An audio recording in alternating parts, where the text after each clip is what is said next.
चलो, मेरा आज का फर्स्ट पॉइंट क्या है, जो मैंने ऑलरेडी कल बताया है वही मैं आज फिर से वापस रिपीट कर रहा हूँ। कोरोना है, घर पे बैठे हो, क्लासरूम्स नहीं चल रहा, इसलिए टाइम पास मत करो। घर पे बैठे हो तो भी तुम लोग पढ़ाई कर सकते हो। उसके लिए हमने ये पूरा ऑनलाइन टेस्ट सीरीज का पैकेज बनाया है। पूरा पैकेज फ्री है, इसलिए इसका पूरा बेनिफिट ले लो। घर पे बैठ के टाइम पास मत करो, पढ़ाई करो। First point. सेकेंड क्या है, जितने भी तुम्हारे फ्रेंड्स हैं उनको भी इस ग्रुप को ज्वाइन होने को बोलो। ये जो ग्रुप का लिंक हमने भेजा है तुम्हारे फेसबुक पे अपलोड करो, तुम्हारे फ्रेंड्स को व्हाट्सएप पे भी सेंड करो, ताकि मैक्सिमम स्टूडेंट्स को बेनिफिट हो जाए। अगर मैक्सिमम स्टूडेंट्स इसमें ज्वाइन हो जाएंगे तो तुम्हारा भी एनर्जी मेंटेन रहेगा, तुम्हें भी मजा आएगा। एग्जाम्स जो होने वाले हैं संडे, उसमें थोड़ा कंपटीशन रहेगा, तो तुमको इसमें इंटरेस्ट आएगा और मजा आएगा। देन कल होमवर्क क्या दिया था, सब ग्राफ्स का इक्वेशन लर्न करना है। सब ग्राफ्स का इक्वेशन रट्टा करना है, एक बार ग्राफ्स ड्रॉ करना था। तो होमवर्क करते रहो तो ही अच्छा पढ़ाई होगा। देन उसके बाद में जो कल हमने सब ग्राफ्स देखा है उसका मैं एक बार एकदम स्लोली रिवीजन करता हूं, ताकि मैक्सिमम स्टूडेंट्स को लेक्चर लेते वक्त ही ग्राफ याद रहना चाहिए। मैं जब भी लेक्चर्स लेता हूं मेरे फिजिकल क्लासरूम में, मैक्सिमम पढ़ाई उधर ही होती है। जितने भी फॉर्मूले है बच्चों को उधर लेक्चर में ही याद रहते हैं। तो वैसे ही मैं यहाँ पे ट्राई कर रहा हूं कि मैक्सिमम टाइम्स रिवीजन करूं, ताकि तुमको जितना भी मैं पढ़ा रहा हूं इस वीडियो लेक्चर सुनते वक्त ही पूरा याद रह जाए। ठीक है, तो मैं एक बार रिवीजन करता हूं और फिर आज नेक्स्ट क्या है देखते हैं। तो फर्स्ट क्या हमने लर्न किया है, फर्स्ट लर्न किया था स्ट्रेट लाइन। स्ट्रेट लाइन का इक्वेशन बोलो क्या है। मैं जब बोलता हूं बोलो तो तुम्हें रिकॉल करना है इक्वेशन क्या है, तब तुम्हें थोड़ा अच्छा लगेगा, ऐसा फीलिंग आएगा कि तुम लोग क्लासरूम में हो।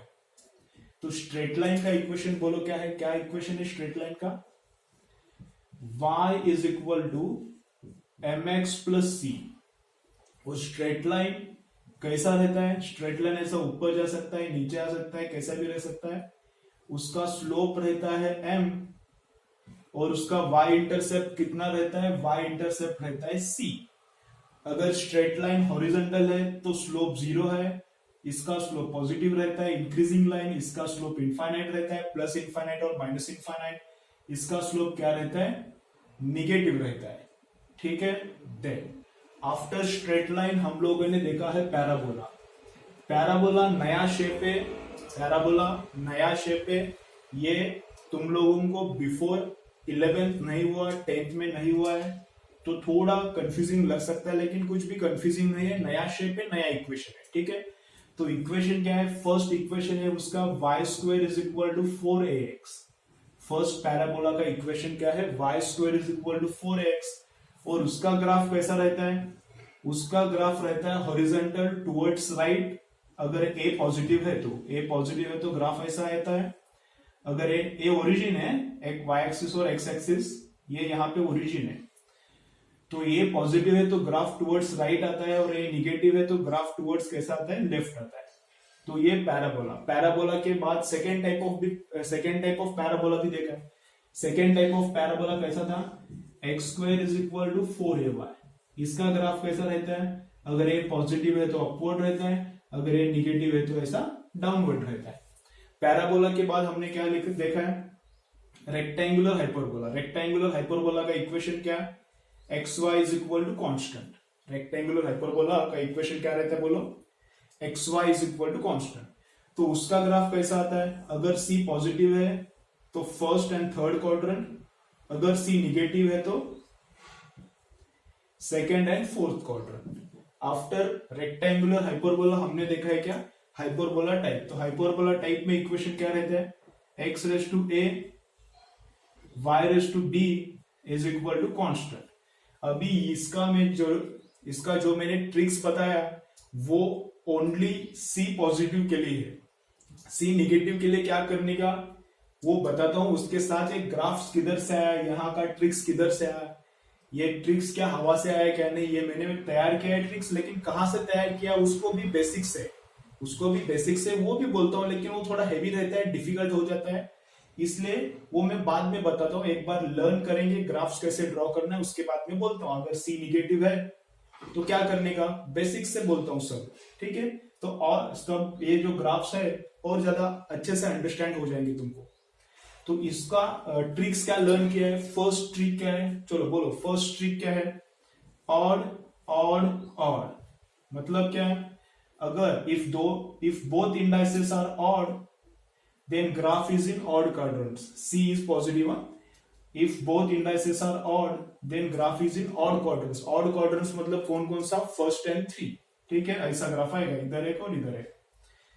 अगर इवन ऑड है, फर्स्ट इंडेक्स इवन, ये ऑड है, या फिर ये ऑड है ये इवन है, तो ग्राफ क्या आएगा, ग्राफ कैसा आता है, नॉट नियर इवन, ग्राफ कैसा आता है फिर, नॉट नियर इवन। और उसके बाद कैसा देखा है, even even, if both indices are even even, then फिर ग्राफ कैसा हो जाता है, all four quadrants, graph comes in all four quadrants, ठीक है। इतने ग्राफ्स हम लोगों ने देखे। अभी नेक्स्ट दो ग्राफ्स देखना है, वो ज्यादा इंपॉर्टेंट नहीं है, उस पे क्वेश्चंस बहुत कम आता है, लेकिन वो भी हम लोग देख लेंगे। वो कौन सा है, सर्कल और इलिप्स। देखो नेक्स्ट कौन से ग्राफ्स देखने हैं, सर्कल एक देखना है और इलिप्स। तो सर्कल का इक्वेशन कैसे रहते हैं, वैसे तो हर एक सर्कल का, हाइपरबोला का, पैराबोला का एक एक फुल एंटायर चैप्टर रहता है। 11th-12th में हर एक ग्राफ पे एंटायर चैप्टर है। मैं बहुत बेसिक्स बता रहा हूं उनका, एक एक इक्वेशन बता रहा हूं कि जो बहुत ज्यादा इंपॉर्टेंट है फिजिक्स में।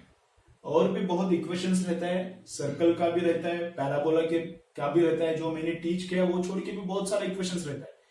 लेकिन जितना मैं बता रहा हूं वही मैक्सिमम टाइम्स नीट में और जेई में आता है। ओके ठीक है। तो सर्कल का इक्वेशन कैसा रहता है, x square plus y square is equal to r square. Radius का स्क्वायर लिखते हैं, कभी कभी ए स्क्वायर लिखते हैं, तो ए स्क्वायर लिखता हूं मैं। ए क्या है, रेडियस है सर्कल का।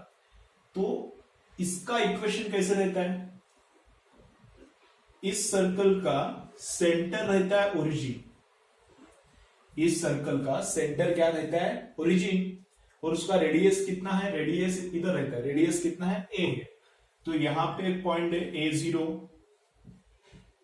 यहां पे एक पॉइंट है 0 है, यहां पे एक पॉइंट रहेगा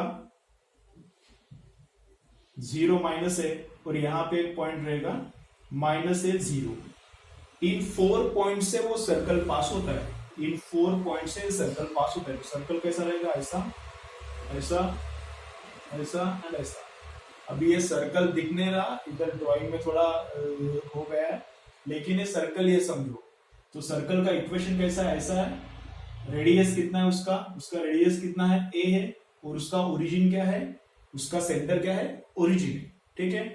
ये सर्कल का standard equation. Then second equation कौन सा देखना है हमें, इलिप्स। तो इलिप्स का इक्वेशन कैसा रहता है, इलिप्स का इक्वेशन सर्कल जैसा रहता है, थोड़ा फार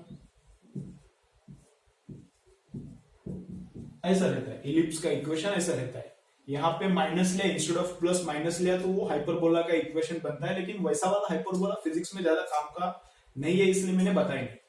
तो इलिप्स का ये इक्वेशन है। तो ये वाला इलिप्स कैसा रहता है, इलिप्स मतलब सर्कल ही रहता है, इलिप्स मतलब सर्कल ही रहता है, लेकिन ऐसा दबाया हुआ सर्कल। तो यहां से सर्कल बड़ा हो जाएगा, इधर से सर्कल छोटा हो जाएगा, उसको बोलते हैं इलिप्स। तो इलिप्स कैसा रहता है, ऐसा रहता है, एग लाइक रहता है। इलिप्स कैसा रहता है, एग लाइक। ए बड़ा रहता है, ए साइड है, और ए छोटा है, यहाँ पे बी है। तो यहाँ पे इधर भी ए, ये भी ए, ये भी ए रहता है, ये भी है, लेकिन इधर नहीं, इस साइड में ए रहता है, इस साइड में बी रहता है। This is called ellipse. इसका इलिप्स का सेंटर भी क्या है, ओरिजिन ही है, ठीक है। तो ये ग्राफ्स भी ड्रॉ करके लो, वीडियो पॉज करो, दोनों ग्राफ्स ड्रॉ करके लो। देन अभी ग्राफ तो हो गया, अभी ऑल ग्राफ्स तो हो गया, अभी ऑल ग्राफ्स तो हो गया। कौन सा देखा है हमने, स्ट्रेट लाइन, पैराबोला, देन उसके बाद क्या देखा है, hyperbola, hyperbola type, then circle and ellipse.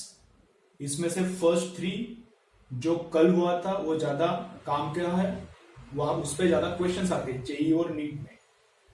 तो अभी ग्राफ कैसे ड्रॉ करने का, ग्राफ कैसे ड्रॉ करने का, बहुत स्टूडेंट्स को ग्राफ पता रहते हैं लेकिन ड्रॉ करने को आता नहीं है। बहुत सारे टीचर्स ग्राफ ड्रॉ करने का मेथड्स बताते हैं लेकिन उनको एक्सप्लेन नहीं करना आता, स्टूडेंट्स को अंडरस्टैंड नहीं होता। तो ये प्रॉब्लम मैंने भी फेस किया। मैं जब स्टूडेंट्स को बोलता था कि ग्राफ ऐसे ड्रॉ करना है, तो मैं तो बोलता था मुझे तो आता था, लेकिन स्टूडेंट्स को नहीं समझता था कैसा ड्रॉ करना है। ऐसा होता था फर्स्ट 2 इयर्स होता था, जब मैं टीचिंग में नया नया था, 2-3 इयर्स में ऐसा होता था। तो उसके बाद मैंने बैठ के ऐसा मेथड डेवलप किया कि एकदम नॉर्मल बच्चे को भी ग्राफ ड्रॉ करने को आना चाहिए। तो उस मेथड में क्या करना है, उस मेथड में देखो, फर्स्ट काम करना है फिक्स पैरामीटर्स। ये जितना भी स्टेप्स है, ये जितना भी स्टेप्स है तुम लोग लिख के लो। तो फर्स्ट स्टेप क्या है, उसमें फिक्स पैरामीटर्स। हर एक स्टेप में क्या करना है मैं तुमको बताता हूं, लेकिन पहले टोटल स्टेप्स देखते हैं। फर्स्ट स्टेप में क्या करना है, फिक्स पैरामीटर्स। सेकेंड स्टेप में क्या करना है, सेकेंड स्टेप में करना है फिक्स रिलेशन। और रिलेशन में भी क्या होना चाहिए, 2 ही वेरिएबल्स होना चाहिए। रिलेशन कैसा होना चाहिए, 2 ही वेरिएबल्स रहना, उसमें 2 ही वेरिएबल्स रहना चाहिए। ये स्टेप्स बताता हूं, इसके बाद जब एग्जाम्पल होगा तब तुमको ये स्टेप समझ में आने वाले हैं। अब स्टेप समझ में नहीं आएंगे, वही ऐसे ही उसके तरफ देखो, थोड़ा लिख के लो बस, ठीक है। एग्जाम्पल होने के बाद उसका अंडरस्टैंडिंग हो जाएगा। तो फर्स्ट स्टेप क्या है, फिक्स पैरामीटर्स। सेकेंड स्टेप क्या है, फिक्स रिलेशन। रिलेशन में 2 ही वेरिएबल्स चाहिए। उसके बाद है तीसरा स्टेप है रिप्लेसमेंट का। फोर्थ स्टेप क्या है, कंपैरिजन का। फिफ्थ स्टेप क्या है, ग्राफ ड्रॉ करना है। और फाइनल सिक्स्थ स्टेप क्या है, चेकिंग ऑफ क्वाड्रेंट। तो ये 6 स्टेप्स तुम लोगों ने फॉलो किया तो एकदम ग्राफ आ जाएगा, इजीली ग्राफ आ जाएगा। तो एग्जाम्पल कैसा आता है, नीट में भी आता है, जेई में भी आता है, जेई मेन में भी ऐसे एग्जाम्पल्स आते हैं। तो एग्जाम्पल कैसा आता है, देखो एग्जाम्पल ऐसा आता है। तो ऐसा बोला है, ऐसा एक सर्किट है, बैटरी लगा है, बैटरी V का है, सर्किट में करंट आ जा रहा है, ओके ठीक है। तो अभी क्या किया है, सर्किट में क्या किया है, रेजिस्टेंस फिक्स किया है। सर्किट में क्या किया है, रेजिस्टेंस फिक्स किया है। रेजिस्टेंस फिक्स किया है मतलब रेजिस्टेंस कांस्टेंट है। सर्किट ऐसा दिया है, किसका भी वैल्यूज नहीं दिया, बोला क्या है, रेजिस्टेंस का वैल्यू क्या है, फिक्स दिया है, मतलब कांस्टेंट है रेजिस्टेंस, ठीक है। और फाइंड आउट क्या करना है, पावर वर्सेस करंट। क्या बोला है, ड्रॉ, कौन सा ग्राफ ड्रॉ करना है, क्या बोला है, draw graph between power and current. इस रेजिस्टेंस में कितना पावर कंजम्पशन हो रहा है वो, और इस रेजिस्टेंस से कितना करंट जा रहा है वो, उनके बीच में ग्राफ ड्रॉ करना है, ठीक है। क्वेश्चन क्लियर है। देखो अभी ये जो स्टेप्स दिया है मैंने, ये हम लोग फॉलो करेंगे तो एकदम इजीली ग्राफ ड्रॉ करने को आ सकता है। तो फर्स्ट स्टेप क्या है, फिक्स पैरामीटर्स। पैरामीटर्स मतलब क्या है, पैरामीटर्स मतलब जिनके बीच में ग्राफ ड्रॉ करना है उनको मैंने बोला है पैरामीटर्स। तो पावर और करंट के बीच में ग्राफ ड्रॉ करना है तो वो हो गए पैरामीटर्स। तो पहला स्टेप यही है, पावर वर्सेस करंट। कभी कभी क्वेश्चंस में एक्सक्लूसिवली दिया रहता है इनके बीच में ग्राफ ड्रॉ करो, कभी कभी वो दिया नहीं रहता, वो हमें फाइंड आउट करना पड़ता है कि किनके बीच में ग्राफ ड्रॉ करना पड़ेगा। तो अभी यहां पे डायरेक्टली दिया है कि इनके बीच में ग्राफ ड्रॉ करो, तो यही पैरामीटर्स है, पहला काम हो गया। सेकेंड क्या है, फिक्स रिलेशन। इनके बीच में कुछ तो रिलेशन चाहिए तभी तो ग्राफ ड्रॉ करना पॉसिबल है। तो पावर और करंट का रिलेशन क्या रहता है, मैं ऐसे एग्जांपल्स ले रहा हूं जो तुमको ऑलरेडी 10th में हुए या फिर 9th में हुए। तो पावर इधर का और इधर का करंट, इनके बीच वाला रिलेशन क्या है तुमको ऑलरेडी पता है, बोलो क्या रिलेशन है। There are 3 relations between power, current and voltage. देखो पावर का रिलेशन कौन सा है, पहला है I स्क्वायर R, दूसरा कौन सा है I इंटू वी, और तीसरा क्या है V square upon R। Power का रिलेशन क्या क्या है, 3 रिलेशन है पावर का, ऑलरेडी हुआ है 10th में हुआ है तुमको। तो ये पावर का रिलेशन 3 है, तो इसमें से लेकिन कौन सा यूज करने का वो प्रॉब्लम है। ये रिलेशन यूज करने का, क्या P is equal to I V use करने का, क्या P is equal to V square by R use करने का, कौन सा यूज करने का देखो। तो वहां पे भी मैंने लिखा है फिक्स रिलेशन, रिलेशन अभी फिक्स करना है। उसमें क्या चाहिए, 2 ही वेरिएबल्स चाहिए। जो भी रिलेशन फिक्स करना है उसमें क्या चाहिए, 2 ही रिलेशंस चाहिए। सॉरी, जो भी सेकेंड स्टेप क्या है, फिक्स रिलेशन। जो भी रिलेशन फिक्स करना है उसमें क्या है, 2 ही वेरिएबल्स चाहिए। 2 ही वेरिएबल्स चाहिए मतलब क्या है, पावर और करंट ये दोनों ही वेरिएबल चाहिए, बाकी सब कांस्टेंट चाहिए। बाकी सब कांस्टेंट चाहिए, मैक्सिमम 2 वेरिएबल्स चाहिए। कम वेरिएबल है तो चलता है, लेकिन 2 से ज्यादा वेरिएबल नहीं चलेगा। देखो अभी मैं ये इक्वेशन लेता हूं, P is equal to V square upon R, P is equal to V square upon R. अभी ग्राफ किसके बीच में ड्रॉ करना है, P और I। यहां पे P है लेकिन I है ही नहीं, तो ये नहीं चलेगा। जिनके बीच में ग्राफ ड्रॉ करना है उनके बीच का रिलेशन हमें चाहिए।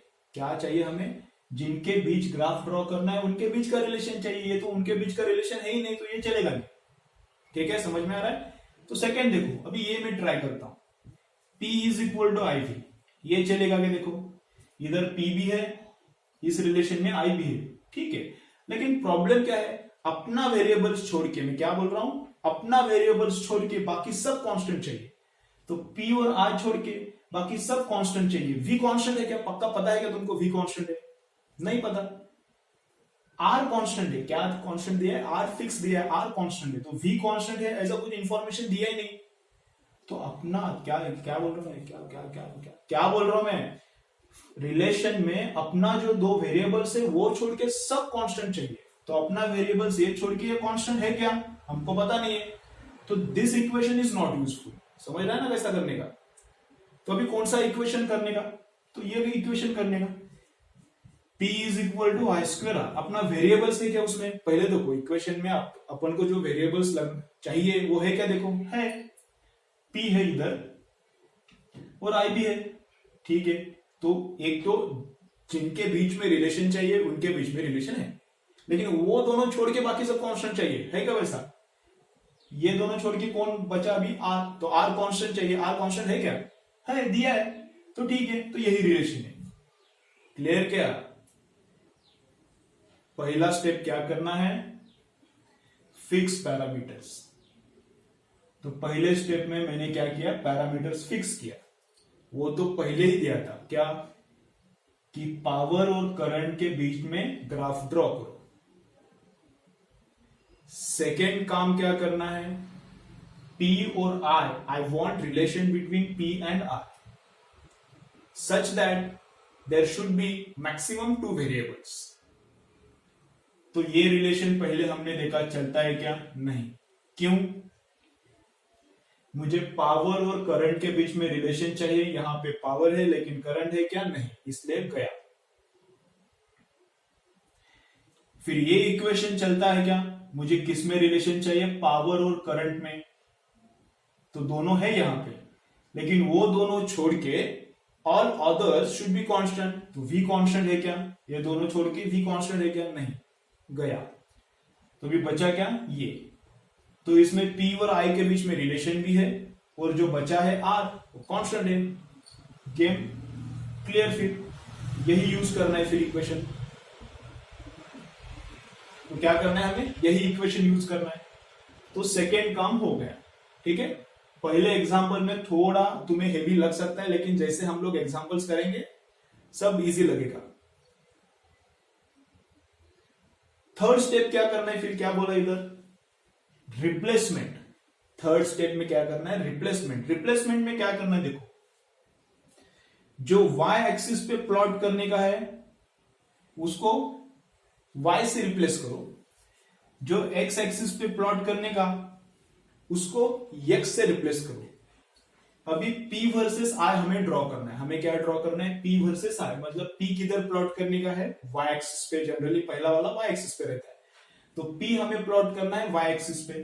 तो P को उड़ाने का और वहां पे क्या पुट करने का, वाई। उड़ाने का मतलब उड़ाने का नहीं, रिप्लेस करने का। सेकेंड क्या है, आई किधर प्लॉट करना है हमें आई किधर प्लॉट करना है, I we have to plot on the X axis. तो आई को उड़ाने का वहां पे क्या पुट करने का, एक्स। तो भी रिप्लेसमेंट के बाद, ये सेकेंड स्टेप, अभी थर्ड स्टेप कर रहा हूं। रिप्लेसमेंट के बाद पावर को लिखने का है वाई, करंट को लिखने का है एक्स। तो भी ये हो गया रिलेशन, तीसरा काम हो गया। फोर्थ स्टेप क्या है, कंपैरिजन। फोर्थ स्टेप में क्या करना है, कंपैरिजन। इसको कंपेयर करना है। इसको किसके साथ कंपेयर करना है, जो भी मैंने इक्वेशंस पहले दिया है, स्टैंडर्ड इक्वेशंस, उनके साथ इसको कंपेयर करना है और किसके जैसा दिखता है देखने का है। तो ये स्ट्रेट लाइन जैसा दिखता है क्या, स्ट्रेट लाइन का कैसे रहता है, y is equal to mx plus c. Straight line जैसे दिखता है क्या, नहीं दिखता। स्ट्रेट लाइन के बाद हमने क्या देखा, पैराबोला। तो पैराबोला में दो टाइप्स के पैराबोला है। यहां पे मैं पैराबोला का इक्वेशन लिख रहा हूं। पैराबोला दो टाइप्स के, कौन सा देखो, x square is equal to 4ay, ये वाला ऊपर रहता है ऐसा वर्टिकल। तो दूसरा क्या, y square is equal to 4ax। तो इक्वेशन ऐसा दिखता है क्या, एक तरफ x का स्क्वायर, एक तरफ y, ऐसा है क्या, देखो एक तरफ y है, on one side we have y and on the other side we have x square. तो ऐसा ही दिख रहा है। अभी थोड़ा मैं इसको रीअरेंज करूंगा तो एग्जैक्टली ऐसा दिखेगा। देखो थोड़ा दो स्टेप्स में करता हूं मैं। फोर्थ स्टेप चल रहा है अपना कौन सा स्टेप चल रहा है अभी, फोर्थ स्टेप। तो फोर्थ स्टेप में क्या करता हूं मैं, देखो ऐसा, x square is equal to, r उधर गया, एक्स स्क्वायर, एक्स इधर आया, आर उधर गया, तो क्या होता है 1 बाय आर इंटू वाई। क्या हो गया, आर इधर गया तो x square is equal to क्या आता है, x square is equal to 1 by r into y. ठीक है, अभी इसके साथ कंपेयर करो, एक्स स्क्वायर जैसा एक्स स्क्वायर, वाई जैसे वाई, और यहाँ पे 4a टोटल कांस्टेंट है, यहाँ पे इंस्टेड ऑफ 4a यहाँ पे क्या आया है, 1 बाय आर आया है। तो this is what, this looks like vertical parabola. What, this looks like vertical parabola. तो ये पैराबोला ही है। तो क्या हो गया, कंपैरिजन हो गया। फोर्थ स्टेप में क्या हो गया, कंपैरिजन हो गया। पैराबोला जैसा इक्वेशन दिखता है, पैराबोला जैसे इक्वेशन दिखता है, तो ये क्या है, पैराबोला है। तो नेक्स्ट क्या करना है, ड्रॉ करना है। नेक्स्ट क्या करना है, ड्रॉ करना है। तुम लोग एक बार देखो, ये थोड़ा कंफ्यूजन हो रहा है तो कोई प्रॉब्लम नहीं, मैं वापस से एक बार रिपीट करता हूं, पूरा अंडरस्टैंडिंग हो जाएगा। अभी नेक्स्ट क्या करना है, ड्रॉ करना है। तो ड्रॉ कैसे करने का, देखो अभी यहां पे मैं ड्रॉ कर रहा हूं। तो y एक्सिस पे क्या है, पावर, और x एक्सिस पे क्या है, x एक्सिस पे क्या है, करंट। y एक्सिस पे पावर है और x एक्सिस पे क्या है, करंट है। ये तो पैराबोला है। कौन सा पैराबोला है, ये वाला वर्टिकल पैराबोला रहता है, ये वाला हॉरिजॉन्टल पैराबोला। तो ये कौन सा है, वर्टिकल पैराबोला। लेकिन उसमें कौन सा है, वर्टिकली अपवर्ड है क्या वर्टिकली डाउनवर्ड है। अगर ये पॉजिटिव रहता है, ये पॉजिटिव रहता है, मतलब दोनों मिलके भी पॉजिटिव रहना चाहिए। अगर ये कॉन्स्टेंट इधर का 4a अगर पॉजिटिव रहता है तो ऊपर, अगर 4a निगेटिव रहता है तो नीचे। तो 4a जैसा यहां पे क्या है, 1/r। रेजिस्टेंस क्या रहता है, रेजिस्टेंस क्या रहता है, पॉजिटिव रहता है क्या नेगेटिव, पॉजिटिव रहता है। अगर रेजिस्टेंस पॉजिटिव रहता है तो ग्राफ ऊपर आएगा। रेजिस्टेंस पॉजिटिव रहता है, रेजिस्टेंस मतलब क्या, 1/r मतलब क्या है, 4a। 1/r पॉजिटिव मतलब 4a पॉजिटिव, 4a पॉजिटिव मतलब ग्राफ ऊपर आता है, मतलब ग्राफ आ गया ऐसा, ग्राफ आ गया ऐसा। अब इधर तक ग्राफ तो आ गया, उसके बाद भी एक फाइनल स्टेप रहता है, उसके बाद भी और एक क्या फाइनल स्टेप रहता है। इसमें क्या करने का, क्वाड्रेंट चेक। इसमें क्या करने का, क्वाड्रेंट चेक। देखो इसमें क्या है, अभी ग्राफ किधर किधर आया, फर्स्ट क्वाड्रेंट में आया और सेकेंड क्वाड्रेंट में आया। तो फर्स्ट क्वाड्रेंट में क्या रहता है, फर्स्ट क्वाड्रेंट में करंट पॉजिटिव रहता है और पावर, मतलब एक्स एंड वाई बोल रहा हूं। फर्स्ट क्वाड्रेंट में एक्स भी पॉजिटिव, वाई भी पॉजिटिव, लेकिन अपना एक्स कौन है, फर्स्ट क्वाड्रेंट में एक्स और वाई दोनों पॉजिटिव, लेकिन अपना एक्स कौन है, आर। तो आई पॉजिटिव रहता है फर्स्ट क्वाड्रेंट में, पावर भी पॉजिटिव। तो करंट पॉजिटिव रह सकता है क्या, रह सकता है। पावर पॉजिटिव रह सकता है क्या? पावर पॉजिटिव रहता है, तो इधर ग्राफ पॉसिबल है। लेकिन यहां पे देखो, इधर इधर क्या होता है सेकेंड क्वाड्रेंट में? सेकेंड क्वाड्रेंट में एक्स क्या होता है? एक्स निगेटिव बनता है, और वाई क्या रहता है? वाई तो पॉजिटिव ही रहता है। तो लेकिन अपना एक्स कौन है? अपना एक्स कौन है? देखो करंट है, तो करंट निगेटिव रह सकता है क्या? अभी रह सकता है, तुमको बाद में हो जाएगा, लेकिन अब तक तो तुमको क्या पता है करंट निगेटिव नहीं रह सकता। तो उसके हिसाब से मैं सॉल्व करता हूं। तो करंट निगेटिव रह सकता है क्या? यहाँ पे क्या है?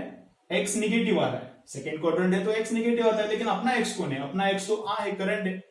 तो करंट निगेटिव रह सकता है क्या? करंट तो निगेटिव नहीं रह सकता, करंट तो ऑलवेज पॉजिटिव रहता है। तो फिर इधर ग्राफ नहीं आएगा, क्योंकि करंट निगेटिव कैसे क्या पॉसिबल है? करंट तो निगेटिव नहीं रहता ना, तो इधर ग्राफ नहीं आएगा। तो ग्राफ क्या? ये ग्राफ उड़ गया, इधर ग्राफ नहीं है, बस यही ग्राफ है, इधर वाला ही ग्राफ। तो कौन सा ऑप्शन सही है? जिस भी ऑप्शन में ऐसा ग्राफ है,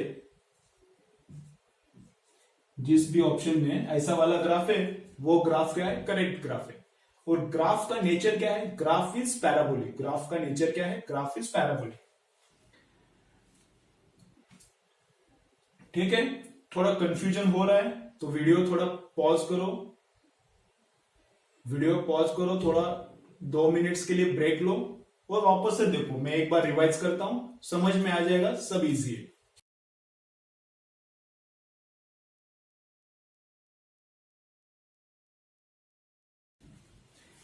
देखो थोड़ा मुझे इंस्ट्रक्शंस देना है, उसके बाद हम लोग रिवाइज करेंगे, फिर लेक्चर ऑफ हो जाएगा। नेक्स्ट लेक्चर फिर कल मिलेगा तुमको, ठीक है? देखो क्या है, अभी तुमको ऐसा लग सकता है कि फिजिकल क्लासरूम जब तुम्हारा होता था तब 1 आवर का लेक्चर होता था, या फिर मे भी जब लास्ट ईयर में हम लोग फाउंडेशन कोर्स लेते थे तो 1 आवर का लेते थे। लेकिन अब जो मैं लेक्चर अपलोड कर रहा हूं वो 30 मिनट्स का ही है। तो तुमको लगेगा कि शायद कम सिलेबस सिखा रहे क्या, या फिर स्पीड स्लो है क्या? तो ऐसा कुछ भी नहीं है। फिजिकल क्लासरूम में 30 मिनट्स का जो मैं यहाँ पे पढ़ा रहा हूँ, वो फिजिकल क्लासरूम में टीच करने के लिए ऑलमोस्ट 60 मिनट्स लगता है। क्यों इतना ज्यादा टाइम लगता है? तो फिजिकल क्लासरूम्स में बहुत ज्यादा जोक्स होते रहते हैं, फिजिकल क्लासरूम्स में ये मिटाने के लिए टाइम लगता है। फिजिकल क्लासरूम में और क्या होता है, स्टूडेंट्स को चुप बैठाने के लिए टाइम लगता है, और वहां पे थोड़ा एटमोस्फियर अलग रहता है। तुम लोग आके बैठते हो, उसके लिए टाइम लगता है, जाने के लिए टाइम लगता है। तो ऐसा मत समझो कि ये कम हो रहा है। जितना भी मैं 30 मिनट्स के वीडियो में पढ़ा रहा हूं, उतना क्लासरूम में अगर तुम लोग आओगे तो क्लासरूम में ज्यादा टाइम लगता है, ऑलमोस्ट 60 मिनट्स लगता है इसको। कुछ एग्जांपल्स में तुमको करने के लिए देता हूं वहां पे क्लासरूम में, तो उसके लिए टाइम लगता है, यहाँ पे वो नहीं हो रहा। तो क्लासरूम का अलग रहता है, ये ऑनलाइन टीचिंग का अलग रहता है। ऑनलाइन टीचिंग कम टाइम दिखता है, लेकिन कंटेंट कितना हो रहा है? नॉर्मली जो 1 आवर के क्लासरूम में होता है उतना ही यहाँ 30 मिनट्स में कवर हो रहा है, ठीक है? देन वापस एक बार इसको रिवाइज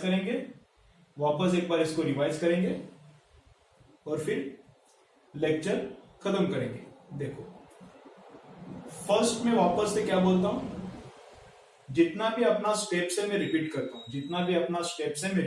हूं, देखो क्या क्या स्टेप्स है, अभी स्टेप्स याद रखो। पहला स्टेप क्या है? Fix parameter. फर्स्ट स्टेप क्या है? Fix parameter. सेकेंड स्टेप क्या है? Fix relation. देन क्या है? रिप्लेस। देन क्या है? कंपेयर। कंपैरिजन के बाद ड्रॉ, ड्रॉइंग के बाद क्वाड्रेंट शेप। चलो एक बार रिपीट करो। फर्स्ट क्या है? Parameter fix, then relation fix, then क्या करना है? रिप्लेस करना है, देन क्या करना है? कंपेयर करना है, कंपैरिजन के बाद ड्राइंग, ड्राइंग के बाद क्वाड्रेंट शेप।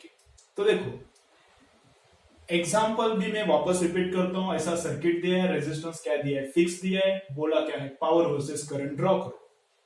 तो पैरामीटर्स पहले से ही फिक्स है। सेकेंड का क्या चाहिए मुझे? उनके बीच में रिलेशन चाहिए। रिलेशन के लिए मेरे पास 3 फॉर्मूले है, लेकिन which one of them to use, which formula should I use? तो पहला मैं ये देखता हूं, ये फॉर्मूला चलता है क्या? नहीं चलता। क्यों? इसमें पावर है लेकिन करंट नहीं है, दोनों का रिलेशन चाहिए, करंट नहीं है, गया। सेकेंड रिलेशन, ये रिलेशन चलता है क्या, P is equal to I V, ये रिलेशन भी नहीं चलता। क्यों नहीं चलता, P और I इसमें है, ठीक है, लेकिन वो दोनों छोड़ के बाकी सब क्या चाहिए, कांस्टेंट चाहिए। V कांस्टेंट है क्या, नहीं है, तो ये रिलेशन भी नहीं चलेगा। तो कौन सा रिलेशन चलेगा, P इज इक्वल टू,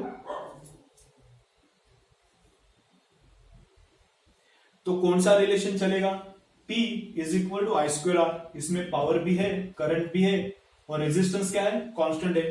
तो ठीक है, सेकेंड स्टेप क्लियर हो गया, रिलेशन मिल गया।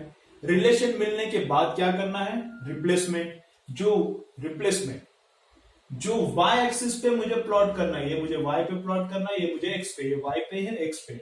जो y पे मुझे प्लॉट करना है उसको उड़ाने का, वहां पे y डालो। जो मुझे x पे प्लॉट करना है उसको निकालो, वहां पे x डालो। तो I के जगह पे मैंने x डाला, P के जगह पे मैंने y डाला, तो इक्वेशन ऐसा दिखता है। तो अभी इसको कंपेयर करो, अपना जो भी सब इक्वेशन है उसके साथ कंपेयर करो। कंपेयर करने के बाद क्या पता चल रहा है, ये किसके जैसे दिखता है, पैराबोला। कौन सा वाला पैराबोला, ये वाला पैराबोला, वर्टिकल पैराबोला। जैसा एक्स स्क्वायर है, इसको मैंने रीअरेंज करके लिया है, यहां पे आर उधर जाता है, तो जैसा यहाँ पे एक्स स्क्वायर है वैसा यहाँ पे एक्स स्क्वायर है। जैसा यहाँ 4 है वैसे यहाँ पे क्या है, 1/r है। तो ठीक है, 4a कांस्टेंट है, वैसा यहाँ पे 1/r कांस्टेंट है। ये पॉजिटिव है तो ग्राफ ऊपर जाता है। ये पॉजिटिव मतलब 4a भी पॉजिटिव ही रहता है। अगर a पॉजिटिव है तो 4a भी पॉजिटिव ही रहेगा। तो 4 कांस्टेंट है ना, तो 4 into some positive thing positive ही रहेगा। तो 4a पॉजिटिव रहता है, a पॉजिटिव मतलब कि 4a पॉजिटिव। तो ग्राफ कैसा रहता है, वर्टिकली अपवर्ड। तब यहाँ पे r है, उसके जैसा 4a जैसा कौन है, r है, 1/r है। तो 1/r अगर पॉजिटिव है तो ग्राफ ऊपर, तो ठीक है, ग्राफ ऊपर आ गया। और उसके बाद क्या करना है, क्वाड्रेंट चेक। यहाँ पे दोनों पॉजिटिव रहते हैं, पावर और करंट दोनों पॉजिटिव रहते हैं क्या, हाँ रहते हैं। यहाँ पे क्या होता है, सेकेंड क्वाड्रेंट में क्या होता है, सेकेंड क्वाड्रेंट में ये एक्स वाला निगेटिव बनता है, ये तो इधर वाला तो पॉजिटिव रहता है। लेकिन करंट निगेटिव रह सकता है क्या, आज तक तुमको क्या हुआ है उसके हिसाब से हम लोग करेंगे। आज तक करंट कभी निगेटिव हुआ है क्या, 10 तक नहीं हुआ। तो करंट निगेटिव नहीं रह सकता, करंट निगेटिव नहीं है तो यहाँ पे ग्राफ कैसे आएगा, तो इधर वाला ग्राफ का पार्ट उड़ गया, तो बचा क्या, इतना पार्ट। तो P वर्सेस I का ग्राफ कैसा आता है, ऐसा आता है। ठीक है, अगर समझ में नहीं आ रहा तो वापस एक बार वीडियो देखो तुम लोग, ये स्टेप्स याद रखो। नेक्स्ट बहुत सारे हम लोग एग्जांपल्स देखने वाले, जैसे जैसे एग्जांपल्स हो जाएंगे वैसे वैसे तुमको और ज्यादा क्लियर हो जाएगा। ठीक है, ग्राफ्स वाले एग्जांपल 1 या 2 नीट में पक्का आते हैं, जेई में 1 आता है। तो ये एग्जांपल, ये जो मेथड में बता रहा हूं, ये लर्न करना ही चाहिए। जिनको नीट में अच्छा स्कोर करना है, फिजिक्स में अच्छा स्कोर चाहिए, 140, 150, 130 के अबाउ स्कोर चाहिए, अच्छा स्कोर चाहिए, तो ये अंडरस्टैंडिंग, ग्राफ का अंडरस्टैंडिंग होना बहुत इंपॉर्टेंट है। ठीक है, नेक्स्ट लेक्चर में मिलते हैं।